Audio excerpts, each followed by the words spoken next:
पद पंकज बंदन सिमरो अंगद दोख निकंदन दोख निकंदन अमरदास गुर हृदय त्याओ हृदय त्याओ श्री गुरु रामदास गुण गाओ श्री गुरु रामदास गुण गाओ गुरु अर्जन विघ्नन के नाशक विघ्नन के नाशक गुरु हर गोविंद शुभ मत प्रकाश शुभ मत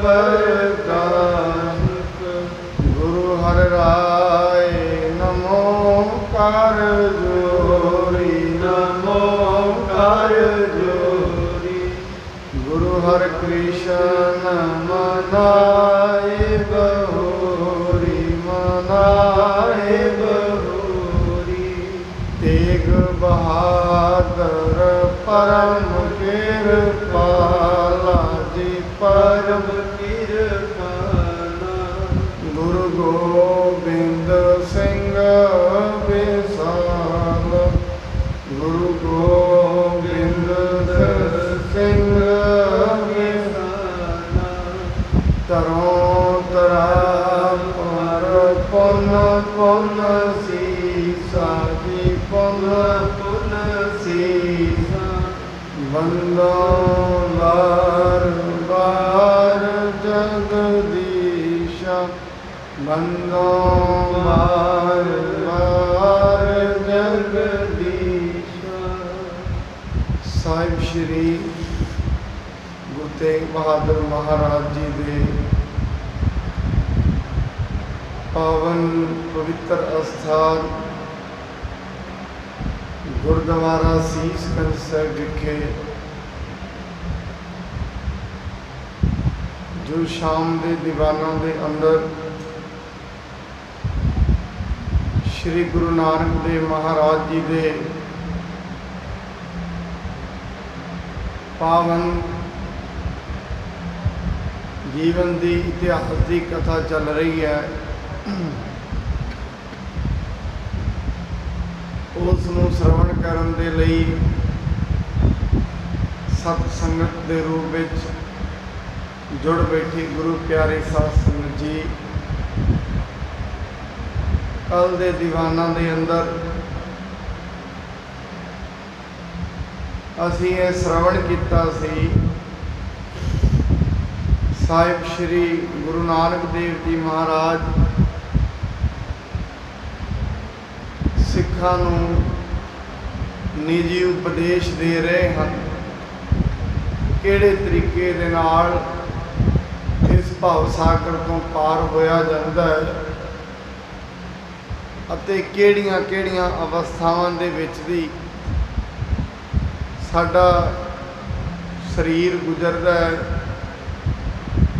सो आओ हुण जिवें अगे कथा चलेगी बड़े प्यार सत्कार दे नाल श्रवण करिए। एक बार गुरु जी वालों बख्शे हुए गुरु मंत्र दे नाल संग पाइए। सतनाम श्री वाहिगुरु साहिब जी। डिड अभ्यास हुए है जब ही निज स्वरूप सख्यात सो तभी। महाराज जी कहते ने जदों मनुख रोज रोज सत संगत विच मिलदा है मिलदियां मिलदियां उहदे अंदर भावना पैदा हुंदी है नाम दा जपन मनुख करदा है हौली हौली उस नूं अपने निजी स्वरूप का जिमें हुण मनुख कह दिंदा है मैं अज बीमार हाँ जो ये मैं कह रहा है ये मैं कोई होर है। मैं बीमार हाँ का मतलब है मेरा जिहड़ा स्थूल शरीर वो बीमार है। आत्मा नूं जीव आत्मा नहीं इस तरीके नाल बीमार होंदी। जीव आत्मा नूं ते वड्डियां बीमारियां हौमे का रोग ये रोग चिंबड़ते हैं। ये बाकी दे शरीरक रोग ने शरीर नाल पैदा होंदे ने, शरीर खत्म हो जाता है, रोग चले जाते हैं। पर मनुख अपने आप को शरीर समझन लग जाता है। मैं करदे हां, ये अपने आप को शरीर समझदा। शीशे दे विच भी खड़ा होएगा, ये कहेगा ये मेरी फोटो है। किते फोटो तस्वीर खिंचाएगा, कहेगा ये मेरी फोटो है। असल च ओदी ओ फोटो नहीं जिहड़ी ओ वेख रहे। मनुख की फोटो तो गुप्त ही है, जिन्ने के विकार करता है, माड़े कर्म करता है, वो इसकी फोटो है। ये फोटो सदा वाली नहीं है, तो खत्म हो जानी है। ये फोटो तो बचपन में कुछ होर सी, जवानी में कुछ होर हुंदी है, बुढ़ेपे में कुछ होर हो जाती है। हुण बालपन की ते बुढ़ेपे की फोटो मिलाओ, मिलेगी नहीं, अड अड नहीं। जवानी की ते बुढ़ेपे की फोटो अगे रख लो, दोवें नहीं मिलदियां। पछाणन वाला पछाण ही नहीं सकता ये वही मनुख है, ये वही शरीर है जिहड़ा बचपन में मिलदियां नहीं। पर याद रखना, मन के मनुख की जिहड़ी मन है उहदे विच वकार भी इन्ने भारी हो गए ने। बचपन में जिन्ने सी हुण बुढ़ेपे च मिलते नहीं, ज़्यादा हो गए ने। इस करके मनुख जो रोज़ रोज़ अभ्यास करता है, शब्द का सिमरन करता है, ये विकारां तो निकल जाता है। एक रूप सब श्री निरंकारा, मन कल्पन दे जगत पारा। एक रूप परमात्मा का इको ही रूप है, निरंकार का। तिसते होए लख दरियाओ, वो इको तो ही लखां दरिया जीवां दे, रोटियां दे, जंगलों के, दरख्तों के, पशुओं के, पंछियों के, इको तो ही तुरे ने। और किड्डा तकड़ा परमात्मा मिस्त्री है, एक दी शक्ल दूजे नाल नहीं। किड्डा परमात्मा ने दुनिया नूं सजारिया संवारिया है, एक दी शक्ल दूजे नाल नहीं मिलती। किवें इन्हां दे खाण पीण का बंदोबस्त किया है, ये बड़ी ही विचित्र गल है। एक रूप सब श्री निरंकारा, जित तित देखियो एक गुसाई। राग पैख सहजे बिट जाई। राग ते द्वेष, ईर्खा अते प्रेम, किसी नाल ईर्खा किसी नाल प्रेम, ये उदों तई है जदों तई सारियां विच परमात्मा नहीं विखिया। जिस दिन ये लग जाएगा भी ये सारा कुछ करने वाला वही है, फिर ना किसी नाल प्रेम रहना है, ना किसी नाल ईर्खा। बिसर गई सब तात पराई, जब ते साध संगत मोहे पाई। पराई आसा, पराई निंदा, चुगली, वखीली मिट जाती है जिस दिन मनुख नूं साध संगत प्राप्त हो जाती है। ते दर पार परे दुख सागर, सब सिर ताज से होए उजागर। फिर जेड़े मनुख प्रभु की बंदगी करते ने सत संगत विच जोड़ के, वो सारियां दे सरताज हो जाते, भाव सारियां तो सिरमौर हो जाते ने, अपना भी जीवन संवार लेंदे ने। जिन महाराज कहते जिनी नाम ध्याया गए मसक्कत काल, नानक ते मुख उजले केती छुटी नाल। आप ते पार उतारा उन्हां दा होया, पता नहीं किन्नी दुनिया नूं नाल उधार किया। जिन्हों सच्चे पातशाह जी कहते ने मन्नै परवारै साधार, वो नाल नाल अपना भी उधार कर जाते ने ਨਾਲ ਨਾਲ ਰਹਿਣ ਵਾਲੇ ਸੰਗੀ ਸਾਥੀ ਵੀ ਪਾਰ ਹੋ ਜਾਂਦੇ ਹਨ। ਜੇ ਤਨ ਧਨ ਅਹੰਕਾਰ ਬਸੰਤੇ, ਸੇ ਕਬਰ ਚੱਕ ਸੁਖ ਨਾ ਲਹੰਤੇ। ਮਹਾਰਾਜ ਕਹਿੰਦੇ ਜਿਹੜੇ ਸਰੀਰ, ਜਿਹੜੇ ਮਨੁੱਖ ਹੰਕਾਰ ਵਿੱਚ ਫਸੇ ਹੋਏ ਨੇ, ਗੁਰੂ ਨਾਨਕ ਸਾਹਿਬ ਜੀ ਕਹਿੰਦੇ ਉਹਨਾਂ ਨੂੰ ਨਹੀਂ ਕਦੇ ਵੀ ਸੁੱਖ ਮਿਲਦਾ, ਉਹ ਹਮੇਸ਼ਾ ਦੁਖੀ ਹੀ ਰਹਿੰਦੇ ਹਨ। ਦੇਹ ਦਸ਼ਾ ਵਿਕਾਰੀ ਉਤ ਜੈਸੀ, ਪਾਛੈ ਬਰਦਨ ਕੀਤੀ ਤੈਸੀ। ਉਹਨਾਂ ਦਾ ਸਰੀਰ ਵਿਕਾਰਾਂ ਦੇ ਵਿੱਚ ਫਸਿਆ ਰਹਿੰਦਾ ਹੈ। ਅਸਲ ਦੇ ਵਿੱਚ ਕਿਸੇ ਨੂੰ ਫਸਦਾ ਤੇ ਮਨ ਹੀ ਹੈ ਵਿਕਾਰ ਦੇ ਵਿੱਚ, ਪਰ ਸਾਰਾ ਕੁਝ ਵੇਖਦਾ ਸਰੀਰ ਤੋਂ ਹੈ। ਸਰੀਰ ਵਿਕਾਰੀ ਨਹੀਂ ਹੁੰਦਾ, ਇਹ ਮਨ ਇਹਨੂੰ ਲੈ ਤੁਰਦਾ ਹੈ ਵਿਕਾਰਾਂ ਨਾਲ। ਮਨ ਨਹੀਂ ਕਹਿਣਾ ਗਲਤ ਨਿਗਾਹ ਨਾਲ ਵੇਖ, ਇਹ ਮਨ ਨਹੀਂ ਕਹਿਣਾ ਠੀਕ ਨਾਲ ਵੇਖ। ਇਹ ਅੰਦਰ ਦਾ ਜੀਵ ਹੀ ਹੈ, ਜਿਹਨੇ ਅੰਦਰੋਂ ਡਾਇਰੈਕਸ਼ਨ ਦੇਣੀ ਹੈ ਗਲਤ ਵੇਖ, ਅੰਦਰੋਂ ਹੀ ਕਹਿਣਾ ਉਹਨੇ ਠੀਕ ਵੇਖ। ਜਿੱਦਣ ਰੱਬ ਦੇ ਨਾਂ ਨਾਲ ਜੁੜ ਗਿਆ ਉਦਣ ਠੀਕ ਵੇਖੇਗਾ। ਤੇ ਐਵੇਂ ਸਮਝ ਲਓ ਇੱਕ ਚਸ਼ਮਾ ਮਨਮੁਖਾਂ ਦਾ ਹੈ, ਇੱਕ ਗੁਰਮੁਖਾਂ ਦਾ ਹੈ। ਜਿਸ ਦਿਨ ਇਹ ਸਰੀਰ ਤੇ ਅੱਖਾਂ ਦੇ ਅੱਗੇ ਗੁਰੂ ਦਾ ਚਸ਼ਮਾ ਲਾ ਲਏਗਾ, ਸਾਰਾ ਕੁਝ ਠੀਕ ਵਿਖੇਗਾ। ਜਦੋਂ ਤਾਈਂ ਦੁਨੀਆ ਦਾ ਚਸ਼ਮਾ ਲਾਇਆ ਹੋਇਆ ਮਾੜਾ ਵਿਖਦਾ ਹੈ। ਹਰੇਕ ਮਨੁੱਖ ਦੇ ਵਿੱਚ ਹੀ ਕਮੀ ਲੱਗਦੀ ਹੈ। ਇਹ ਐਵੇਂ ਸਮਝ ਲਓ ਕਮੀ ਕਿਉਂ ਲੱਗਦੀ ਹੈ, ਮਨੁੱਖ ਆਪਣੇ ਤੋਂ ਉੱਚਾ ਨਹੀਂ ਕਿਸੇ ਨੂੰ ਵੇਖਣਾ ਚਾਹੁੰਦਾ। ਜਿਵੇਂ ਮਨੁੱਖ ਸਾਰੇ ਹੈ ਤੇ ਹਰੇਕ ਮਨੁੱਖ ਦੇ ਅੰਦਰ ਹੀ ਵਿਕਾਰ ਨੇ। ਇਹ ਜਦੋਂ ਅਖਬਾਰ ਪੜ੍ਹਦਾ ਹੈ ਇਹ ਵੇਖਦਾ ਵੀ ਅੱਜ ਚੋਰੀ ਕਿੱਥੇ ਹੋਈ ਹੈ, ਠੱਗੀ ਕਿੱਥੇ ਹੋਈ ਹੈ, ਕਿਹਨੇ ਕਿਹਨੂੰ ਲੁੱਟਿਆ ਹੈ, ਕਿਹਨੇ ਧੋਖਾ ਕੀਤਾ ਹੈ। ਕਿਉਂ? ਇਹਦੇ ਨਾਲ ਅੰਦਰ ਸ਼ਾਂਤੀ ਬਣ ਜਾਂਦੀ ਹੈ ਵੀ ਮੇਰੇ ਤੋਂ ਵੀ ਵੱਡੇ ਪਏ ਨੇ। ਐਸੀ ਗੱਲ ਨਹੀਂ ਹੈ।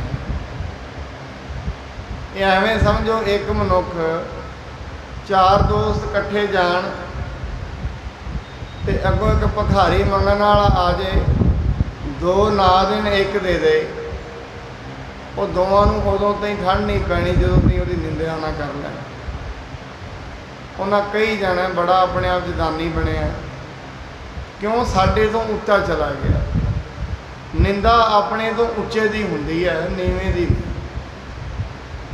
ਜੇ ਕੋਈ ਮਨੁੱਖ ਨਿੰਦਾ ਕਰ ਰਿਹਾ ਹੈ ਇਹਦਾ ਮਤਲਬ ਇਹ ਹੈ ਜਿਹਦੀ ਉਹ ਕਰ ਰਿਹਾ ਉਦੋਂ ਤੇ ਸ੍ਰੇਸ਼ਟ ਹੈ, ਤਾਂ ਹੀ ਕਰ ਰਿਹਾ।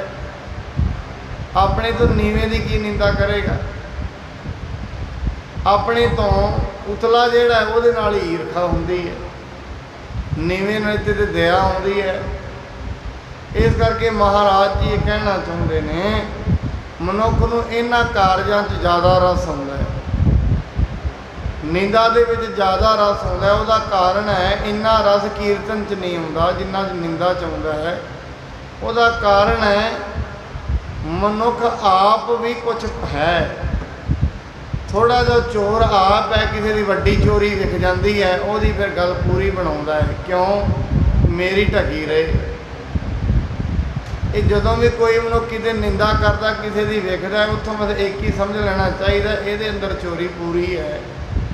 ਇਹ ਦੂਜੇ ਦੀ ਤਾਂ ਗੱਲਾਂ ਪੜ੍ਹ ਪੜ੍ਹ ਕੇ ਸੁਣਾ ਰਿਹਾ ਵੀ ਮੇਰੀ ਢਕੀ ਰਹੇ। ਇਸ ਕਰਕੇ ਜਿਹੜੇ ਮਨੁੱਖ ਨਿੰਦਾ ਕਰਦੇ ਨੇ, ਨਿੰਦਾ ਉਹੀ ਕਰੇਗਾ ਜਿਹਦੇ ਅੰਦਰ ਆਪਣੇ 'ਚ ਕਮੀ ਹੈ। ਉਹਨੂੰ ਕਿਸੇ ਦੇ ਔਗਣ ਵਿਖਣਗੇ। ਔਗਣ ਕੌਣ ਵੇਖੇਗਾ? ਜਿਹਦੇ ਅੰਦਰ ਆਪਣੇ ਔਗਣ ਹੋਣਗੇ। ਚੰਗਾ ਮਨੁੱਖ ਕਿਸੇ ਦਾ ਔਗਣ ਥੋੜ੍ਹੀ ਨਾ ਦੇਖਦਾ, ਉਹ ਤੇ ਸਾਂਝ ਕਰੀਜੈ ਗੁਨਾਹ ਕੇਰੀ, ਉਹਦਾ ਤਾਂ ਸੁਭਾਅ ਹੀ ਹੋਰ ਹੋ ਜਾਂਦਾ। ਉਹਦੇ ਹਰੇਕ ਚੀਜ਼ 'ਚ ਹੀ ਗੁਣ ਵੇਖਦਾ। ਜਿਵੇਂ ਇੱਕ ਗੁਲਾਬ ਦਾ ਫੁੱਲ ਲੱਗਾ ਹੋਏ, ਉਹਦੀ ਸੁੰਦਰਤਾ ਥੋੜ੍ਹੀ ਨਾ ਕਿਸੇ ਵੇਖਣੀ। ਕੰਡੇ ਬੜੇ ਨੇ ਇਹਦੇ 'ਤੇ, ਉਹ ਕੰਡੇ ਵਿਖ ਜਾਂਦੇ ਨੇ, ਟਾਹਣ 'ਤੇ ਲੱਗੇ, ਉੱਤੇ ਗੁਲਾਬ ਕਿੱਡਾ ਸੋਹਣਾ ਉਹ ਵੇਖਦਾ ਹੀ ਨਹੀਂ। ਬਸ ਐਵੇਂ ਹੀ ਸਮਝਣਾ ਕਰੋ।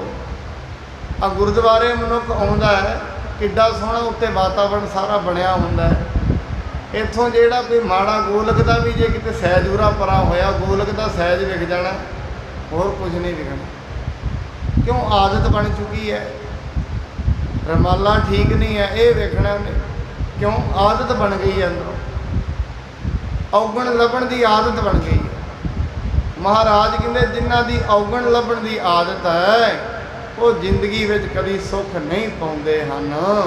ਤਨ ਮੈਂ ਸੁਖ ਲੈ ਸੋ ਸੁਣ ਲੀਜੈ, ਅਧਿਕ ਹੋਏ ਤਿਉ ਅਧਿਕ ਤਪੀਜੈ। ਪਰ ਮਹਾਰਾਜ ਕਹਿੰਦੇ ਸਿੱਖੋ, ਗੁਰੂ ਨਾਨਕ ਸਾਹਿਬ ਕਹਿੰਦੇ ਨੇ ਇੱਕ ਹੋਰ ਯਾਦ ਰੱਖਣਾ, ਕਿਤੇ ਐਵੇਂ ਸਮਝ ਲਓ ਵੀ ਧਨ ਦੇ ਵਿੱਚ ਹੀ ਸੁੱਖ ਹੈ, ਵੀ ਬਹੁਤ ਜ਼ਿਆਦਾ ਧਨ ਇਕੱਠਾ ਕਰ ਲਈਏ ਭਾਵੇਂ ਕਮਾਏ ਤੇ ਮਨੁੱਖ ਜਿੰਨਾ ਮਰਜ਼ੀ, ਉਹ ਵੱਖਰੀ ਗੱਲ ਹੈ, ਮੈਂ ਉਹ ਨਹੀਂ ਕਹਿ ਰਿਹਾ, ਕਮਾਏ ਤੇ ਜਿੰਨਾ ਮਰਜ਼ੀ, ਪਰ ਧਨ ਤੋਂ ਆਸਾ ਰੱਖ ਲੈਣੀ ਵੀ ਇਹ ਤੋਂ ਸੁੱਖ ਮਿਲੇਗਾ, ਇਹ ਗਲਤ ਹੈ। ਸੋ ਧਨ ਆਸਾ ਤੇ ਸੁੱਖ ਤੇ ਰੱਬ ਦੇ ਨਾਂ ਤੋਂ ਮਿਲਣਾ ਹੈ। ਮਹਾਰਾਜ ਕਹਿੰਦੇ ਧਨ ਤੋਂ ਸੁੱਖ ਕਦੇ ਨਹੀਂ ਮਿਲਦਾ। ਜਾਤ ਤਤਰਾਨਨ ਕਸ਼ਟ ਮਹਾਨਾ, ਰੱਖਿਆ ਵਿਖੈ ਜੀਤ ਦੁਖ ਨਾਨਾ। ਦੋ ਚੀਜ਼ਾਂ ਹੁੰਦੀਆਂ ਨੇ ਜਦੋਂ ਧਨ ਜਿਉਂ-ਜਿਉਂ ਵੱਧਦਾ ਹੈ ਨਾ, ਗਾਂਹ ਤੋਂ ਗਾਂਹ ਇੱਛਾ ਵਧੀ ਹੋਈ ਜਾਂਦੀ ਹੈ। ਜਿਵੇਂ ਪਹਿਲਾਂ ਮਨੁੱਖ ਰੱਬ ਦੇ ਕੋਲੋਂ ਸਾਈਕਲ ਮੰਗੇ, ਚਲੋ ਸਾਈਕਲ ਮਿਲ ਗਿਆ, ਹੁਣ ਉਹਨੇ ਰੁਕ ਥੋੜੀ ਨਾ ਜਾਣਾ ਮਨ ਨੇ, ਹੁਣ ਕਹਿੰਦਾ ਮੋਟਰਸਾਈਕਲ ਦੇ ਦੇ, ਤ੍ਰਿਪਤ ਨਹੀਂ ਹੁੰਦਾ, ਇਹ ਦੁੱਖ ਹੈ। ਉਹ ਵੱਖਰੀ ਗੱਲ ਹੈ, ਸਹਿ ਸੁਭਾਏ ਰੱਬ ਜੋ ਮਰਜ਼ੀ ਦੇਈ ਜਾਵੇ, ਪ੍ਰਵਾਨ ਹੈ। ਇਹਦੇ ਗੁਰਮੁਖਾਂ ਵਾਲੀ ਚਾਲ ਹੋ ਗਈ ਕਿ ਜੇ ਤੂੰ ਗੱਡੀ ਦਿੱਤੀ ਹੈ ਤੇ ਤੇਰੀ ਵੀ ਮਰਜ਼ੀ ਹੈ, ਜੇ ਹਵਾਈ ਜਹਾਜ਼ ਦੇ ਦੇਗਾ ਉਹ ਵੀ ਤੇਰੀ ਮਰਜ਼ੀ ਹੈ, ਮੇਰਾ ਤੇ ਮੇਰਾ, ਮੁਝ ਮੈਂ ਕੁਛ ਨਹੀਂ। ਜੇ ਕਹੇਗਾ ਤਾਂ ਚੰਗੇ ਵਸਤਰ ਪਾ ਲਾਂਗੇ, ਮਾੜੇ ਪਾਏਂਗੇ ਤਾਂ ਵੀ ਕੋਈ ਗੱਲ ਨਹੀਂ। ਇਹ ਤੇ ਗੁਰਮੁਖਾਂ ਦੀ ਅਵਸਥਾ ਹੈ। ਇੱਕ ਮਨੁੱਖ ਹੁੰਦਾ ਹੈ ਜਿਹਦੇ ਅੰਦਰ ਤ੍ਰਿਸ਼ਨਾ ਲੱਗਦੀ ਹੈ, ਉਹ ਉਹਨੂੰ ਦੁੱਖ ਨਹੀਂ। ਤ੍ਰਿਸ਼ਨਾ ਅਗਨ ਦੇ ਸਮਾਨ, ਬਾਣੀ ਤ੍ਰਿਸ਼ਨਾ ਨੂੰ ਅਗਨ ਦੇ ਸਮਾਨ ਦੱਸਦੀ। ਅੱਗ ਵੇਖਿਓ ਕਦੀ, ਅੱਗ ਦਾ ਸੁਭਾਅ ਹੈ ਉਹ ਸਾਰਾ ਖੂਨ ਨਿਚੋੜ ਦਿੰਦੀ ਹੈ, ਸੁਕਾ ਦਿੰਦੀ ਹੈ ਸਾਰਾ। ਕੱਪੜਾ ਗਿੱਲਾ ਹੋਏ ਨਾ ਸਾਰਾ ਸੁਕਾ ਦਿੰਦੀ ਹੈ। ਤ੍ਰਿਸ਼ਨਾ ਦਾ ਇਹ ਸੁਭਾਅ ਹੈ, ਮਨੁੱਖ ਦੇ ਸਾਰੇ ਗੁਣ ਹੀ ਖਰਾਬ ਕਰ ਦਿੰਦੀ ਹੈ, ਸਾੜ ਦਿੰਦੀ ਹੈ। ਤ੍ਰਿਸ਼ਨਾ ਦਾ ਇਹ ਸੁਭਾਅ ਹੈ, ਸਾਰੇ ਗੁਣ ਖਰਾਬ ਕਰ ਦਿੰਦੀ ਹੈ, ਚੰਗਾ ਗੁਣ ਤੇ ਛੱਡਦੀ ਨਹੀਂ ਨਾ ਅੰਦਰ। ਤ੍ਰਿਸ਼ਨਾ ਨਾ ਤੇ ਰਿਸ਼ਤੇ ਨਾਤੇ ਛੱਡਦੀ ਹੈ। ਤ੍ਰਿਸ਼ਨਾ ਦਾ ਸੁਭਾਅ ਐਸਾ ਹੈ, ਨਾ ਇਹ ਗੁਰਦੁਆਰੇ ਆਉਣਾ ਦਿੰਦੀ ਹੈ, ਨਾ ਮੰਦਰ ਮਸਜਿਦ ਜਾਂਦਾ, ਐਸਾ ਇਸ ਦਾ ਸੁਭਾਅ ਹੈ। ਤੇ ਦੂਜੀ ਗੱਲ, ਫਿਰ ਜਦੋਂ ਮਨੁੱਖ ਤ੍ਰਿਸ਼ਨਾ ਦੇ ਪਿੱਛੇ ਲੱਗਦਾ ਹੈ, ਧਨ ਦੇ ਪਿੱਛੇ, ਦੂਜੀ ਗੱਲ ਫਿਰ ਇਹਨੂੰ ਧਨ ਦੀ ਪਹਿਰੇਦਾਰੀ ਕਰਨੀ ਪੈਂਦੀ ਹੈ। ਕਿਉਂ? ਕਿਤੇ ਕੋਈ ਚੁਰਾ ਕੇ ਨਾ ਲੈ ਜਾਵੇ। ਉਪਤ ਤਸਕਰ ਕੋ ਭੈ ਕਰਕੇ, ਰਾਖਤ ਹੈ ਦੁਰਾਏ ਵਿੱਚ ਕਰਕੇ। ਮਨੁੱਖ ਫਿਰ ਦੋਨਾਂ ਜਣਿਆਂ ਤੋਂ ਬਚਾ ਕੇ ਰੱਖਦਾ ਪੈਸਾ, ਇੱਕ ਤੇ ਚੋਰ ਤੋਂ ਤੇ ਇੱਕ ਗੌਰਮੈਂਟ ਤੋਂ। ਪੈਸੇ ਦੀ ਚੋਰੀ ਜਾਂ ਤੇ ਚੋਰ ਚੁਰਾ ਸਕਦਾ ਹੈ, ਗੌਰਮੈਂਟ ਚੁਰਾ ਲੇਗੀ। ਗੌਰਮੈਂਟ ਟੈਕਸ ਲੈ ਲੈਂਦੀ ਹੈ, ਚੋਰ ਵੈਸੇ ਸਾਰਾ ਸਾਫ਼ ਕਰ ਦਿੰਦਾ ਹੈ। ਦੋ ਮਨੁੱਖਾਂ ਤੋਂ ਮਨੁੱਖ ਪੈਸੇ ਨੂੰ ਬਚਾਉਂਦਾ ਹੈ। ਇਸ ਕਰਕੇ ਮਹਾਰਾਜ ਸੱਚੇ ਪਾਤਸ਼ਾਹ ਜੀ ਕਹਿੰਦੇ ਨੇ, ਧਨ ਜਦੋਂ ਮਨੁੱਖ ਇਕੱਠਾ ਕਰਦਾ ਹੈ, ਇਹ ਸਾਰਾ ਦਿਨ ਇਹਨੂੰ ਫਿਰ ਡਰ ਹੀ ਬਣਿਆ ਰਹਿੰਦਾ ਕਿਤੇ ਘੱਟ ਨਾ ਹੋ ਜਾਏ। ਇਹਨੂੰ ਡਰ ਇਹੀ ਹੋ ਰਹਿੰਦਾ ਕਿਤੇ ਘੱਟ ਨਾ ਜਾਏ। ਜੇ ਅੱਜ 100 ਬਣੇ ਨੇ, ਉਹਦੀ ਤ੍ਰਿਪਤੀ ਨਹੀਂ ਹੈ, 100 ਹੋਰ ਬਣ ਜਾਣ ਤਾਂ ਮਜ਼ਾ ਆਏਗਾ। ਹੁਣ ਕਈ ਮਨੁੱਖ ਨੇ ਜਿਹੜੇ ਦਿਨ ਦੇ 20,000 ਕਮਾਉਂਦੇ ਨੇ, ਦਿਨ ਦੇ ਹੀ ਕਹਿੰਦੇ ਅੱਜ ਸੇਲ ਠੀਕ ਨਹੀਂ ਹੋਈ, ਕਿਤੇ 40 ਦੀ ਹੁੰਦੀ ਤਾਂ ਗੱਲ ਹੋਰ ਸੀ। ਇੱਕ ਤੇ ਹੁੰਦੀ ਹੈ ਰਾਜਾ ਦੇ ਵਿੱਚ, ਚਲੋ ਰੱਬ ਤੇਰੀ ਮਰਜ਼ੀ ਹੈ, 20 ਦਿੱਤੇ ਤਾਂ ਕੋਈ ਗੱਲ ਨਹੀਂ। ਇੱਕ ਉਹਨੇ ਚਲੋ ਮਿਹਨਤ ਮੈਂ ਕਰਾਂਗਾ, ਜਿੰਨੇ ਤੂੰ ਦੇਵੇਂਗਾ ਮਿਹਨਤ ਹੈ, ਬਾਕੀ ਸੜਨਾ ਨਹੀਂ ਤ੍ਰਿਸ਼ਨਾ 'ਚ। ਕਹਿੰਦਾ 20 ਤੇ ਨਹੀਂ, ਕਿਤੇ 40 ਹੋ ਜਾਣਾ ਤਾਂ ਫਿਰ ਆਨੰਦ ਹੈ। ਉਹ 40 ਦੀ ਜਿਹੜੀ ਤੜਫ ਹੈ ਫਿਰ ਉਹ 80 ਤੇ ਪਹੁੰਚ ਜਾਂਦੀ ਹੈ। ਇਹਨੂੰ ਸੁਖਮਣੀ ਸਾਹਿਬ 'ਚ ਬੜਾ ਸੋਹਣਾ ਮਹਾਰਾਜ ਕਹਿੰਦੇ ਨੇ, ਸਹਸ ਖੱਟੇ ਲੱਖ ਕੋਟ ਧਾਵੈ। 100 ਤੋਂ ਬਾਅਦ ਫਿਰ ਹਜ਼ਾਰਾਂ ਤੋਂ ਬਾਅਦ ਫਿਰ ਲੱਖ। ਤ੍ਰਿਪਤ ਨਾ ਆਵੈ ਮਾਇਆ ਪਾਛੈ ਪਾਵੈ। ਤ੍ਰਿਪਤੀ ਨਹੀਂ ਆਉਂਦੀ। ਇਹ ਤ੍ਰਿਸ਼ਨਾਲੂ ਮਨੁੱਖ ਦੀ ਇਹ ਪਛਾਣ ਹੈ, ਤ੍ਰਿਪਤੀ ਨਹੀਂ। ਧਨ ਦੇ ਪਿੱਛੇ ਇੰਨਾ ਕਮਲਾ ਹੋ ਜਾਂਦਾ, ਨਾ ਰੋਟੀ ਖਾਣ ਦਾ ਟਾਈਮ ਰਹਿੰਦਾ ਤੇ ਨਾ ਪਾਣੀ ਪੀਣ ਦਾ। ਰੋਟੀ ਵੀ ਖਾਏਗਾ ਬੜੀ ਛੇਤੀ ਨਾਲ ਖਾਏਗਾ। ਉਹਨੂੰ ਕੋਈ ਪੁੱਛਣ ਵਾਲਾ ਹੋਏ ਵੀ ਇਹ ਤੂੰ ਸਾਰਾ ਜਿੰਨਾ ਪ੍ਰਪੰਚ ਰਚ ਰਿਹਾ ਕਾਹਦੇ ਵਾਸਤੇ ਰਚ ਰਿਹਾ, ਕੋਈ 10 ਮਿੰਟ ਬੈਠ ਕੇ ਸ਼ਾਂਤੀ ਨਾਲ ਉਹ 10 ਮਿੰਟਾਂ 'ਚ ਵੀ ਸੋਚਿਆ ਕਿਸੇ ਨਾਲ ਗੱਲਾਂ ਬਾਤਾਂ ਵੀ ਨਾਲ ਹੀ ਕਰ ਲਾਂ, ਫੋਨ ਵੀ ਨਾਲ ਹੀ ਚੱਲਦਾ ਰਹਿੰਦਾ, ਆ ਗਿਆ ਮੈਂ ਬਸ ਬੈਠੋ ਤੁਸੀਂ, ਆਇਆ ਮੈਂ। ਭਾਈ ਰੋਟੀ ਤੇ ਖਾ ਜਿਹਦੇ ਵਾਸਤੇ ਸਾਰਾ ਕੁਝ ਚੱਲ ਰਿਹਾ। ਆ ਰੱਬ ਨੇ ਧਨ ਤਾਂ ਹੀ ਬਣਾਇਆ, ਤੇਰੇ ਵਾਸਤੇ ਬਣਾਇਆ, ਖਾਣ ਵਾਸਤੇ, ਸਰੀਰ ਰੱਜਿਆ ਰਹੇ। ਸੋ ਮਨੁੱਖ ਜਦੋਂ ਮਹਾਰਾਜ ਗੁਰੂ ਨਾਨਕ ਸਾਹਿਬ ਜੀ ਕਹਿੰਦੇ ਨੇ ਸੁੱਖ ਨਾਹੀਂ ਬਹੁਤਾ ਧਨ ਘਟ, ਇਹ ਨਹੀਂ ਵੀ ਸੁੱਖ ਤਾਂ ਹੈ ਵੀ ਬਹੁਤਾ ਧਨ। ਮਨੁੱਖ ਇਹ ਸਮਝਦਾ ਹੈ ਕਿ ਸਾਡੀ ਪਰੇਸ਼ਾਨੀ ਦਾ ਕਾਰਨ ਇਹ ਹੈ ਸਾਡੇ ਕੋਲ ਧਨ ਘੱਟ ਹੈ। ਐਸਾ ਨਹੀਂ ਹੈ। ਮੈਂ ਤਾਂ ਕਈ ਵਾਰੀ ਆਪ ਜੀ ਨੂੰ ਬਾਣੀ ਕਹਿੰਦੀ ਹੈ ਮਨੁੱਖ ਦੀ ਪਰੇਸ਼ਾਨੀ ਦਾ ਕਾਰਨ ਇਹ ਹੈ ਉਹਦੇ ਕੋਲ ਨਾਮ ਸਿਮਰਨ ਘੱਟ ਹੈ, ਪ੍ਰਭੂ ਦਾ ਅਨੁਭਵ ਘੱਟ ਹੈ, ਉਹਦਾ ਗਿਆਨ ਘੱਟ ਹੈ। ਇਹ ਹੈ ਇਹਦੇ ਦੁੱਖ ਦਾ ਕਾਰਨ, ਇਹ ਨਹੀਂ ਜੋ ਇਹ ਸਮਝ ਰਿਹਾ।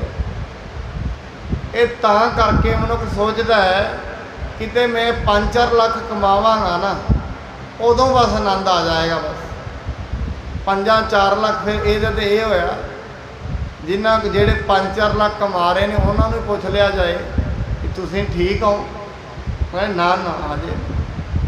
ਫਿਰ ਅਸੀਂ ਕਿਵੇਂ ਕਹਿ ਸਕਦੇ ਹਾਂ 5-4 ਤੇ ਜਾ ਕੇ ਅਸੀਂ ਰੱਜ ਜਾਵਾਂਗੇ।